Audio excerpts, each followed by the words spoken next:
Good afternoon. It's my best accent that I can muster.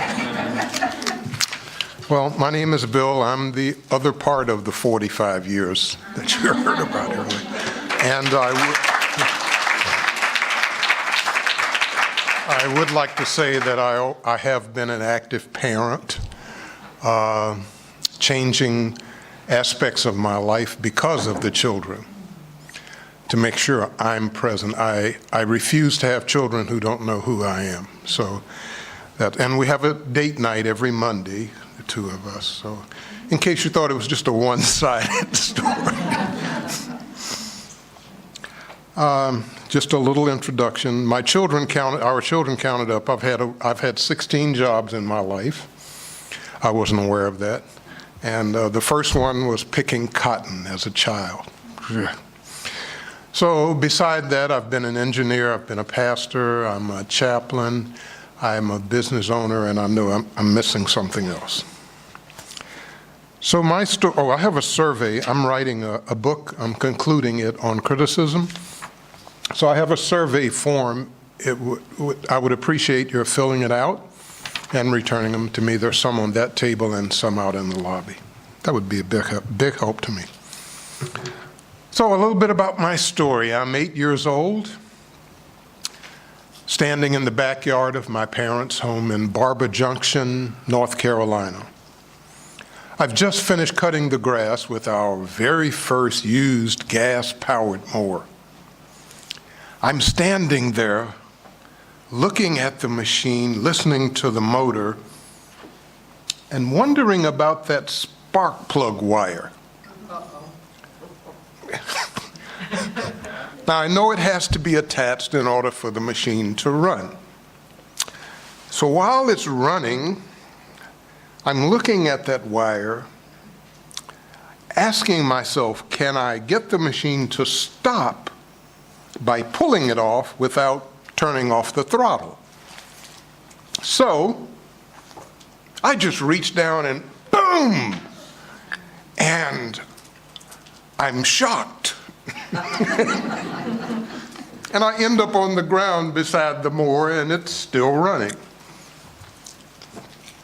What just happened? How did that happen? A major aspect of my identity, as far back as I can remember, is my innocent essence of curiosity, the seed that is within all of us, that potential from birth. It's there. And I know mine is curiosity. I have questions. I want to know, how does the world work? How are the pieces of life's puzzle supposed to fit together? But there's a major problem in exploring my curiosity. In my childhood time, there was a mantra with all of the adults. Children are to be seen and not heard. That was it. Questions, not welcome and not generally allowed. Questions could be embarrassing, painful, and in the Jim Crow South of the U.S., could be deadly. I challenged the system a few times. I'm still here. So the mantra was obey and avoid punishment. I had become comfortable asking questions of one person, and that was my dad.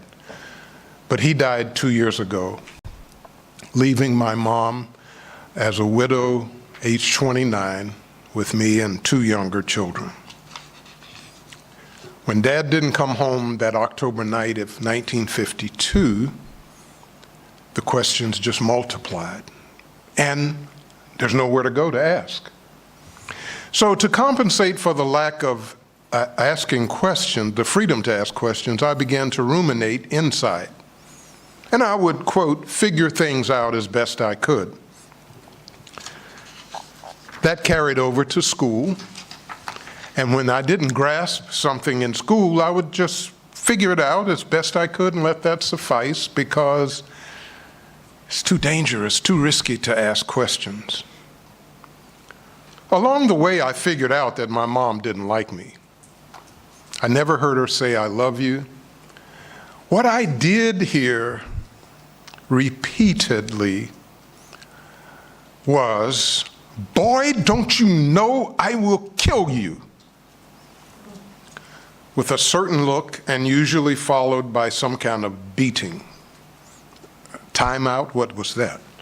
Whippings, beatings, brutal. So, based on my experience, I concluded that something was wrong with me. She didn't like me. I know she's going to kill me sometime. I don't know when, I don't know how, but she's going to kill me. So at age 12, I came upon a solution. I had violated something and I got a beating, and then she ran the bath water, put Epsom salt in it to help, the bruises from the beating. So I get out of the tub and I dry myself off, and I think, I have the solution to the problem of me and my mom. I will kill myself. Yes, that's the right thing to do. This will be a big help for her. She'll be rid of me and that problem will be solved. So I dry myself off, I take the wet towel, I wrap it around my neck, I pull the ends as tight as I can get them, satisfied that I'm going to help her out. So I'm standing there waiting for death, concluding this will help her. So my chest is getting tight, and all of a sudden the thought comes, if she comes in here and finds you dead on the floor with this towel wrapped around your neck, she will kill you. Now I have a double death anxiety attack. Oh, no, this is a bad idea. Oh, and it's tight, and I gasp.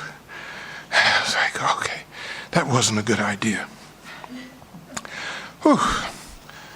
I'm pretty sure she never found out, because if she had, well, you can read between the lines. You want to die, huh? I can fix that for you. The beating stopped when I was 15. I'm sitting in one room, and my 10-year-old brother, is being beaten in the other room by my mom. I hear his cries, the lashes on his body. I hear my mother's voice yelling and screaming at him. And my innocent essence of curiosity spoke a statement, did not ask a question. It said, "Do something to rescue your brother from this brutality." Do something. All of a sudden, I find myself standing up, going into the next room, which that itself was a violation. My mother is leaning on her knees, resting from the beating that she's given my brother, getting her second wind for the next round of lashes. I walk in and she sees me and she stands, and before she can speak, I say, "Don't hit him anymore." She stands up with that look, and I know what's coming, but before she can say it, I say, "If you have to hit somebody, hit me." She stopped, dropped her arms, turned, and walked away. No more beatings. That act prompted me to dig deeper with this curiosity and unearth that innocent essence that had been suppressed but not destroyed. I decided to ponder life beyond Barber Junction. After finishing high school, I went to a different college in another state. I chose a different major, and eventually I found a girlfriend who was from another part of the country altogether. These were some of the acts of healing from the physical, psychosocial, cultural wounds of my inheritance. At age 37, curiosity led me to start figuring out that there's more to our story than me. The big question now came to me is, what is my mom's story? What's her life commandments? I had had a lot of healing things in the interim, And now I have the courage to say, well, let me walk in her shoes as best I can. So I begin to explore her past from history and from the relatives, and I discover that she had inherited a way of staying alive based on the post-slavery deconstruction, some people call it reconstruction, Jim Crow era, conforming to the wishes and dreams of plantation owners without questions, knowing that their interest was only profit, with no consideration of life, liberty, nor the pursuit of happiness for us. This new understanding, along with an empty chair experience that I did with my mom, who was not present, was really healing. I learned to love her. I learned. It did not come natural. I learned to say I love you to her.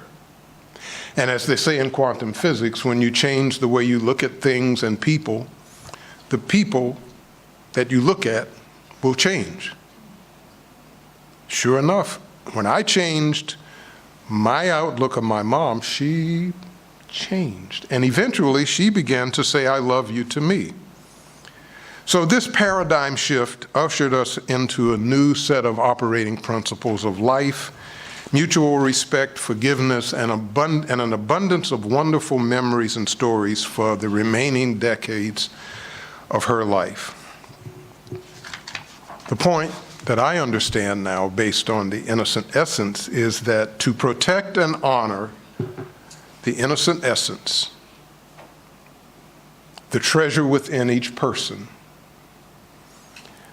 avoid defining people by their outer appearances, which diminishes or can destroy them.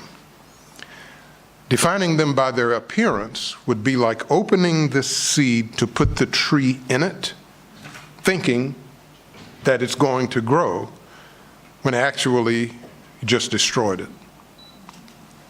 So we nurture the seed that is gifted to us, care for it so that it will grow and what is in it will manifest itself. The outcome of protecting and honoring the innocent essence is a fuller, enriched life with meaning and joy, contributing to a better world for us all. Live as fully as you dare.